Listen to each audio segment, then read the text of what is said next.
Hello అండి, అందరికీ నమస్తే. Welcome back to our channel Sunitha talks. అందరూ ఎలా ఉన్నారు? బాగున్నారు? నేను చాలా చాలా బాగున్నాను.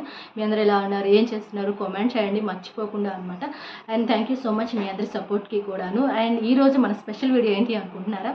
అండ్ చాలా మంచి వీడియో అనమాట. టైటిల్ చూశారు కదా, ఒంటరిగా ఉండటం మంచిదా లేకపోతే ఎవరో ఒకరితో కలిసి ఉండటం మంచిదా అనే డౌట్ చాలామందికి చాలా సిచ్యువేషన్స్లో వస్తూ ఉంటాయి.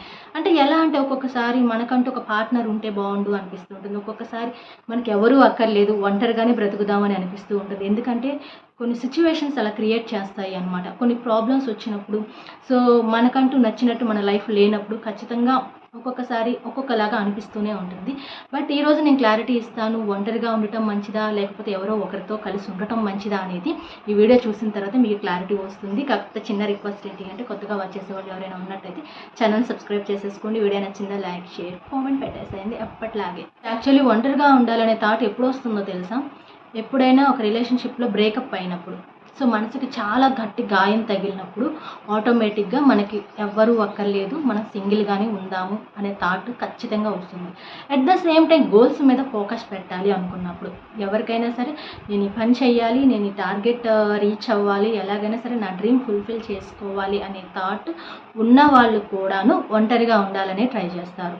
ఇంకొకటి ఏంటి అంటే సెల్ఫ్ కాన్ఫిడెన్స్. ఎవరిపైన డిపెండ్ అవ్వకుండా సెల్ఫ్ కాన్ఫిడెన్స్ పెంచుకోవాలి అనుకునే వాళ్ళు కూడాను ఒంటరిగా ఉండటానికి ఇష్టపడుతూ ఉంటారనమాట.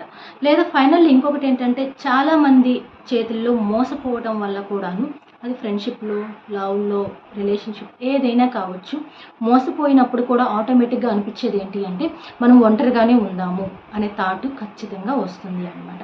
బట్ ఏంటి అంటే, మరి ఇలాంటి సిచ్యువేషన్స్లో ఉన్నప్పుడు, లేకపోతే మనం కొన్ని టార్గెట్స్ పెట్టుకున్నప్పుడు ఆటోమేటిక్గా మన మైండ్ మనకు చెప్తూ ఉంటుంది, నువ్వు ఇలానే ఉండు, ఇలానే చెయ్యి, ఒంటరిగానే ఉండు, నువ్వు మళ్ళీ మళ్ళీ గాయపడొద్దు, మళ్ళీ మళ్ళీ బాధపడొద్దు, లేదా నువ్వు మళ్ళీ మళ్ళీ మోసపోవద్దు అని చెప్తూ ఉంటుంది. కాబట్టి ఆటోమేటిక్గా ఆ సిచ్యువేషన్లో అలా అనిపిస్తుంది.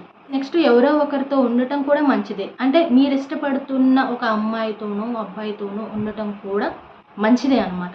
అది ఎప్పుడు మంచిది అవుతుంది అంటే, మీ లైఫ్ని షేర్ చేసుకోవాలి అనుకున్నప్పుడు. సో ఇలా సింగిల్గా ఉండటం కష్టంగా ఉంది, నాకంటూ ఒక పార్ట్నర్ ఉంటే బాగుంటుంది, నాకు సంబంధించిన ప్రతి విషయం కూడా నేను తనతో షేర్ చేసుకోవాలి, తనతో చెప్పుకోవాలి, తనతో సంతోషపడాలి, తనతో ఏడవాలి, తనతో గొడవలు పడాలి, అంటే అది ఫుల్ఫిల్ చేసుకోవాలి లైఫ్లో అనే ఒక థాట్ ఉన్న వాళ్ళకి ఖచ్చితంగా లైఫ్ పార్ట్నర్ అవసరమే అనమాట.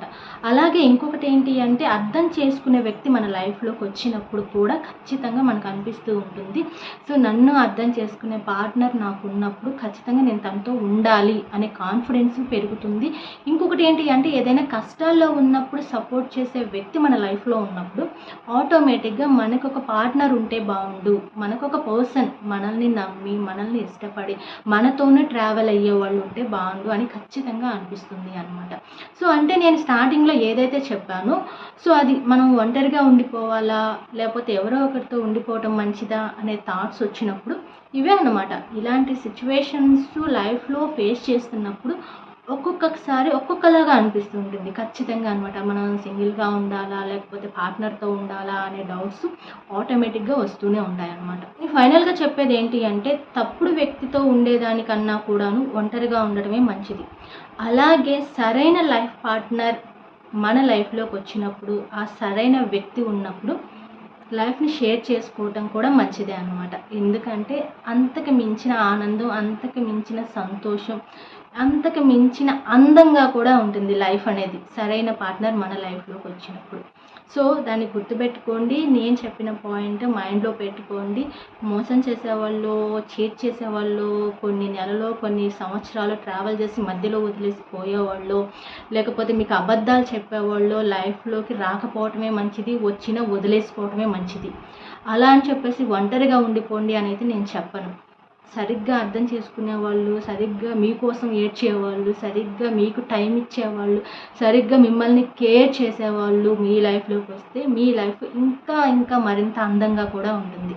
ఓకే, ఇది అర్థం చేసుకోండి. మీకు డెసిషన్ వదిలేస్తున్నాను. మీ లైఫ్ మీరు ఎలా ట్రావెల్ అవ్వాలనుకుంటున్నారో మీ చాయిస్ అనమాట. అండ్ నేను చెప్పాలనుకున్నది చెప్పాను. Thank you so much. Video end చేస్తున్నాను. వీడియో ఎలా ఉంది కామెంట్ చేయండి. కొత్త వాళ్ళైతే ఛానల్ సబ్స్క్రైబ్ కూడా చేసేసుకోండి.